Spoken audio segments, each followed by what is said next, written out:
Innal hamdalillahi nahmaduhu wa nasta'inuhu wa nastaghfiruh wa na'udzu billahi min shururi anfusina wa min sayyiati a'malina. May yahdihillahu fa huwal muhtadi wa may yudlil falan tajida lahu waliyyan mursyida. Asyhadu an la ilaha illallah wahdahu la syarika lah wa asyhadu anna Muhammadan abduhu wa rasuluhu la nabiyya ba'da. Allahumma sholli ala Muhammadin wa ala alihi wa ashabihi ajma'in, amma ba'd. Ya ayyuhalladzina amanu taqullaha haqqa tuqatih wa la tamutunna illa wa antum muslimun. Ya ayyuhan nasu taqu rabbakum alladzi khalaqakum min nafsin wahidah wa khalaqa minha zawjaha wa basa minhuma rijalan katsiran wa nisaa'a wattaqullaha alladzi tasaaluna bihi wal arham innallaha kana 'alaikum raqiba. Ya ayyuhalladzina amanu taqullaha wa qulu qawlan sadida yuslih lakum a'malakum wa yaghfir lakum dhunubakum wa may yuti'illaha wa rasulahu faqad faza fawzan 'azima. Wa qala Allahu ta'ala fil Qur'anil Karim, a'udzu billahi minasy syaithanir rajim. Tallahi laqad arsalna ila umamin min qablika fazayyana lahum asy-syaitanu a'malahum fa huwa waliyuhumul yauma wa lahum adzabun alim. Kaum muslimin yang insyaallah dirahmati oleh Allah Subhanahu wa taala, marilah kita senantiasa panjatkan puji syukur kehadirat Allah Ta'ala, di mana pada siang hari ini insyaallah kita bisa melaksanakan sholat Jumat sebagaimana yang diperintahkan di dalam Al-Quran dalam surah Al-Jumu'ah ayat 9. A'udzu billahi minasyaitonir rajim. Bismillahirrahmanirrahim. Ya ayyuhalladzina amanu idza nudiya lis-sholati min yaumil jumu'ati fasma'u ila dzikrillahi wa dzarul bait. Dzalikum khairun lakum in kuntum ta'lamun. Hai manakah dia orang-orang yang telah beriman, apabila diseru untuk melaksanakan sholat Jumat, maka tinggalkanlah niaga, maka tinggalkanlah perdagangan, maka tinggalkanlah aktivitas yang berhubungan dengan harta untuk melaksanakan sholat Jumat. Yang demikian itu adalah lebih baik bagimu jikalau kamu mengetahui. Sidang Jumat kaum muslimin yang berbahagia, untuk siang hari ini saya akan menyampaikan topik yang berhubungan dengan bencana sosial politik. Kalau kita melihat ada ayat yang berbunyi, a'udzubillahi minasyaitonir rajim, wa idza qila lahum la tufsidu fil ardi qalu innama nahnu muslihun ala innahum humul mufsiduna walakin la yash'urun. Ada sebagian orang punya sifat, kalau diingatkan janganlah kamu merusak di muka bumi, tapi mereka malah mengatakan bahwa saya ini adalah orang-orang yang berbuat baik. Nah, oleh karena itu kalau kita melihat akhir-akhir ini di mana sosial politik juga ada bergejolak, mungkin ada kasus yang namanya menteri korupsi dan yang lain banyak sekali berhubungan dengan narkoba, juga aparat yang seharusnya bisa memberantas tapi kadanglah terlibat, belum lagi masalah-masalah intern yang bisa menimbulkan pembunuhan dan lain sebagainya. Dan itu sebetulnya berbagai macam bencana. Maka yang kami akan sampaikan untuk mengingatkan kita semuanya, termasuk diri saya, adalah bencana yang berupa sosial politik. Kalau kita sudah mengetahui ternyata ada beberapa bencana, namun pada siang hari ini adalah yang berhubungan dengan sosial politik. Bencana akibat rebutan pengaruh sosial politik terus menggema hingga saat ini. Kalau kita melihat dalam sejarah, selama ribuan tahun manusia saling menyakiti, menumpahkan darah, dan membunuh serta menghancurkan satu sama lain, bukan semakin surut tapi semakin brutal dan massa juga masif. Dulu perseteruan ataupun permusuhan, persaingan antara Qabil dan Habil hanya menyebabkan satu orang yang meninggal, yaitu Habil. Tetapi ini ribuan bahkan jutaan orang bisa tewas dalam sebuah peperangan berebut substansi yang sama, yaitu kekuasaan dan kekuasaan egoistik. Kemajuan peradaban dan teknologi yang diraih oleh manusia bukan hanya mengantarkan manusia pada kesejahteraan, tapi justru efek samping memiliki peranan sangat besar untuk menjadi mesin penghancur dirinya sendiri. Dulu dalam sebuah peperangan, sekali serang manusia bisa menghancurkan puluhan orang dan lainnya. Tapi kini dengan menggunakan senjata penghancur massal, manusia bisa menghancurkan sesamanya dalam jumlah ribuan kali lipat. Ratusan ribu jiwa atau bahkan bisa mencapai jutaan jiwa bakal melayang dalam sebuah serangan senjata kimia atau bom nuklir ke sebuah kota padat penduduk. Sungguh mengerikan. Tapi potensi terbesar bencana kemanusiaan itu sebenarnya bukan pada kemajuan teknologinya itu, melainkan ada pada diri manusia itu sendiri. Ada di dalam hawa nafsunya. Mesin-mesin perang dan berbagai macam kemajuan teknologi itu hanyalah salah satu bentuk saja dari nafsu membunuh dan menghancurkan yang telah lama bersemayam di jiwa manusia sejak penciptaannya pertama kali, bahwa manusia kadang punya ego ataupun hawa nafsu. Maka hawa nafsu itu harus kita milih. Jangan sampai terjadi sebagaimana Habil dan Qabil. Kalau kita melihat dalam surat Al-Maidah ayat 30, fatawa'at lahu nafsuhu qatla ahlihi faqatalahu fa asbaha minal khasirin.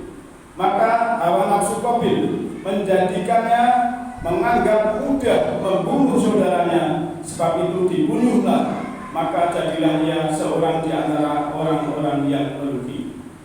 Maka di dalam surah Al-Mu'minun ayat 1, Allah berfirman yang artinya, andai kata kebenaran itu menuruti hawa nafsu mereka, pastilah binasalah langit dan bumi dan semua yang ada di dalamnya.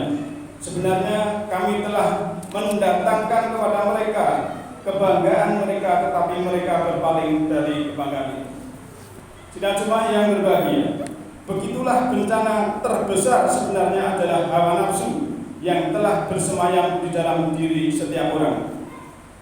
Sehingga Allah berfirman, andai kata kebenaran harus mengikuti hawa nafsu, maka bakal rusaklah langit dan bumi dan segala isinya. Dan menariknya, prediksi bahwa manusia akan saling menumpahkan darah disebabkan oleh rebutan kekuasaan. Maka kita melihat sejarah, yaitu waktu malaikat saat itu sudah protes kepada Allah Ta'ala. Dalam surat Al-Baqarah ayat 30, wa iqala rabbuka lil malaikati inni ja'ilun fil ardi khalifah qalu ataj'alu fiha man yufsidu fiha wa yafsidu bima wa nahnu nusabbihu bihamdika wa nuqaddisu lak qala inni a'lamu ma la ta'lamun. Ingatlah ketika Tuhanmu berfirman kepada para malaikat, sesungguhnya aku hendak menjadikan seorang khalifah di muka bumi. Mereka berkata, mengapa engkau hendak menjadikan khalifah di bumi itu orang-orang yang akan membuat kerusakan padanya dan menumpahkan darah? Padahal kami para malaikat senantiasa bertasbih dengan memuji engkau dan mensucikan engkau. Tuhan berfirman, sesungguhnya aku mengetahui apa yang tidak kamu ketahui. Kalau kita cermati ayat ini, ada kaitan yang sangat erat antara kekuasaan alias khalifah dengan membuat kerusakan. Ada kaitan antara khalifah atau orang yang diangkat sebagai pemimpin dan kerusakan ataupun juga menumpahkan darah. Itulah yang terjadi di sepanjang sejarah manusia. Bahkan juga di sepanjang sejarah kekhalifahan Islam sendiri, antar umat Islam sampai saling membunuh demi kekuasaan. Sampai-sampai keluarga Rasulullah, cucu beliau pun ikut menjadi korban pertarungan kekuasaan dan pamer keserakahan itu. Hal ini telah kita lihat dalam tarikh dan lain-lain. Ya, bencana terbesar atas diri kita sebenarnya lah berada di dalam diri kita sendiri, di dalam keinginan-keinginan kita sendiri, di dalam kehendak kita sendiri, di dalam kebebasan kita sendiri. Hawa nafsu manusia yang bersumber dari kehendak bebasnya melampaui besarnya planet bumi ini, bahkan melampaui langit dan seluruh alam semesta. Sehingga Allah menggambarkan kalau manusia dituruti terus hawa nafsunya, akan rusaklah seluruh langit dan bumi dan segala isinya. Dan bukan hanya besar melampaui alam semesta, tetapi juga selalu mengarah pada kerusakan, merusak diri sendiri, merusak orang lain, merusak masyarakat luas, merusak lingkungan hidup, dan merusak apa saja yang bersentuhan dengannya. Begitulah sejak awal manusia diciptakan, kecenderungan itu demikian kuat, seringkali mengalahkan akal sehat. Lawan hawa nafsu adalah akal sehat yang bisa memberikan pertimbangan-pertimbangan secara seimbang dan rasional. Namun demikian, sejarah membuktikan akal sehat pun seringkali kalah melawan hawa nafsu. Maka Allah menurunkan petunjuk berupa agama agar manusia berlindung kepada Allah dari cengkeraman hawa nafsunya, dari kekuasaan setan, dari keinginan-keinginan bodoh yang menjerumuskan dirinya sendiri dan umat manusia. Maka sudah tak terhitung manusia telah menciptakan bencana bagi kehidupan manusia sendiri. Bunuh-membunuh dan menumpahkan darah adalah hal biasa dalam sejarah kemanusiaan. Sejak awal, rebutan kekuasaan, rebutan wanita menjadi komoditas sejarah yang paling menarik di muka bumi. Setan telah sukses menciptakan komoditas yang menjerumuskan manusia dalam pertarungan dan perpecahan diri manusia itu sendiri. Rebutan harta juga menjadi komoditas yang lain lagi, yang tak kalah serunya. Semua energi digunakan untuk memburu harta benda yang dikiranya akan memberikan segala kebahagiaan yang diinginkannya. Padahal setelah keinginan itu tercapai, ternyata dia tidak sempat menikmatinya karena setan sudah menghasungnya lagi untuk berburu harta berikutnya. Maka yang diperolehnya tak lain hanya sebuah fata morgana, kebahagiaan semu yang sesungguhnya terjadi adalah perburuan tanpa batas atas yang kita sebut kebahagiaan. Lantas kita korbankan semua untuk mengejar fata morgana itu. Kita tumpahkan darah saudara-saudara kita, sahabat-sahabat kita, keluarga dan cucu kita, bangsa dan seluruh umat manusia hanya untuk mengikuti hawa nafsu itu. Itulah yang namanya bencana. Bencana itu lantas berubah menjadi apa saja, menjadi perang saudara, menjadi fitnah-fitnah, menjadi perkosaan dan pelecehan sosial, menjadi kesombongan dan arogansi, menjadi penjajahan ekonomi, menjadi pemusnahan budaya, menjadi penindasan atas yang lemah, bahkan menghancurkan bangsa itu sendiri. Kita lupa bahwa penghancuran akan menuai kehancuran berikutnya, pembunuhan akan menumbuhkan atau memunculkan pembunuhan berikutnya, caci maki akan diikuti caci maki berikutnya, fitnah pun bakal berbuah fitnah, dan begitulah selanjutnya bencana bakal menimbulkan bencana yang lain.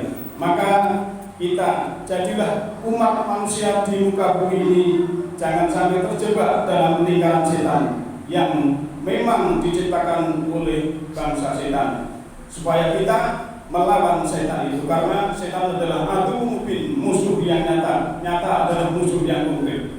Maka agar manusia bisa mengikuti apa yang Allah tunjukkan, manusia selalu bisa memilih hawa nafsunya. Ya, manusia kadang yang telah diciptakan bencana bagi dirinya sendiri karena pekerjaan setan itu tidak lain hanyalah membawa kita kepada azab dan bencana.